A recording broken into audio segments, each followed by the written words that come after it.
पैसों की जरूरत पड़ने पर कई बार आपके दोस्त काम आते हैं। आप दोस्त से उधार ले लेते हैं।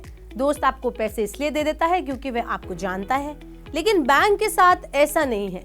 बैंक सिर्फ इसलिए आपको कर्ज नहीं देता कि वो आपको जानता है।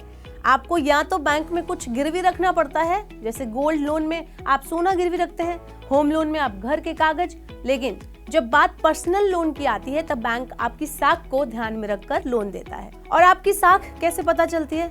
आपकी साख आपका क्रेडिट स्कोर तय करता है। आपके क्रेडिट स्कोर में आपके सभी वित्तीय व्यवहार दर्ज होते हैं, जैसे आपने पुराने कर्ज की किस्तें चुकाई हैं समय पर या नहीं, आपने कोई डिफॉल्ट तो नहीं किया।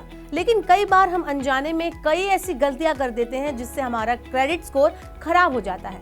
और जब आपका क्रेडिट स्कोर गिर जाता है तो समझ लीजिए कि आपके लिए बैंक के दरवाजे पूरी तरह से बंद हो गए हैं। इस वीडियो में मैं आपको यही बताऊंगी कि वो क्या गलतियां होती हैं जिनकी वजह से आपका क्रेडिट स्कोर खराब हो जाता है। आमतौर पर क्रेडिट स्कोर खराब करने में क्रेडिट कार्ड सबसे बड़ा कारण बनता है। अक्सर हम अपने क्रेडिट कार्ड की पूरी लिमिट को खर्च कर देते हैं। इससे आपका डेट टू क्रेडिट रेशियो अनुपात बिगड़ जाता है। अब आप पूछेंगे कि ये डेट टू क्रेडिट रेशियो क्या होता है? तो ये रेशियो बताता है कि आप क्रेडिट कार्ड पर उपलब्ध लिमिट का कितना इस्तेमाल करते हैं। आमतौर पर क्रेडिट यूटिलाइजेशन 30% से कम होना चाहिए। इसका मतलब ये है कि अगर आपके कार्ड की लिमिट मान लीजिए 1 लाख रुपए है तो आप 70,000 से कम खर्च करें तो ठीक है, लेकिन अगर आपके कार्ड पर हाई बैलेंस है तो इससे आपका क्रेडिट स्कोर प्रभावित होता है, उस पर असर पड़ता है। इसलिए कभी आपको अपने क्रेडिट कार्ड से बड़ी खरीदारी करनी पड़े तो बिलिंग साइकिल खत्म होने से पहले इसका भुगतान जरूर कर दें। कई बार हम ईएमआई या क्रेडिट कार्ड पेमेंट की तारीख ही भूल जाते हैं। ईएमआई तो आपके बैंक से एक निश्चित नियम तारीख पर कटती है, लेकिन क्रेडिट कार्ड की ड्यू डेट हमें याद रखनी पड़ती है, और जो हम याद नहीं रखते।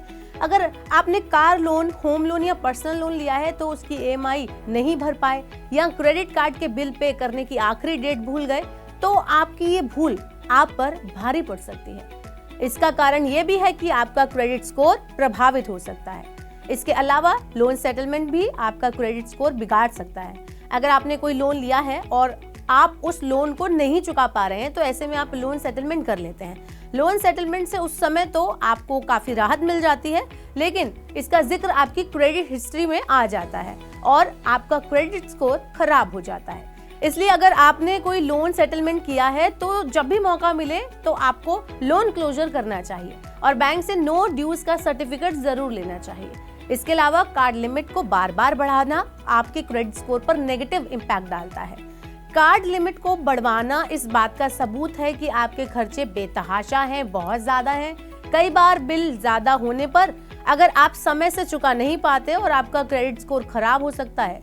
कर्ज के लिए बार बार बैंक में रिक्वेस्ट करना भी क्रेडिट स्कोर घटाता है। आप जितने बैंक या क्रेडिट कार्ड कंपनी में अप्लाई करते हैं उतनी ही बार ये वित्तीय संस्थाएं आपका सिविल स्कोर चेक करती हैं। इस पूरे प्रोसेस को हार्ड इंक्वायरी कहते हैं। प्रत्येक हार्ड इंक्वायरी का आपके सिविल स्कोर की सेहत पर बुरा असर पड़ता है और आपके कर्ज पाने की संभावनाएं धूमिल होती जाती हैं, कहीं की कम होती जाती हैं। तो अक्सर रिपोर्ट को चेक ना करना भी मुसीबत बन जाता है। अगर आप अपने क्रेडिट रिपोर्ट को नहीं चेक करते तो आप परेशानी में पड़ सकते हैं। कई बार गलत जानकारी इसमें दर्ज हो जाती है। अगर हम समय पर इसे चेक नहीं करते तो क्रेडिट स्कोर कम होना शुरू हो जाता है। अक्सर बैंक की ओर से लोन रीपेमेंट की जानकारी सिविल को मुहैया नहीं कराई जाती, जिससे आपका क्रेडिट स्कोर बिगड़ जाता है। इसलिए बहुत जरूरी है कि समय समय पर अपना क्रेडिट स्कोर जरूर चेक करते रहें। और ऐसे ही इन्फॉर्मेटिव वीडियोस के लिए देखते रहें मनी9 और मनी9 के मोबाइल ऐप को, सुपर ऐप को डाउनलोड करना ना भूलें।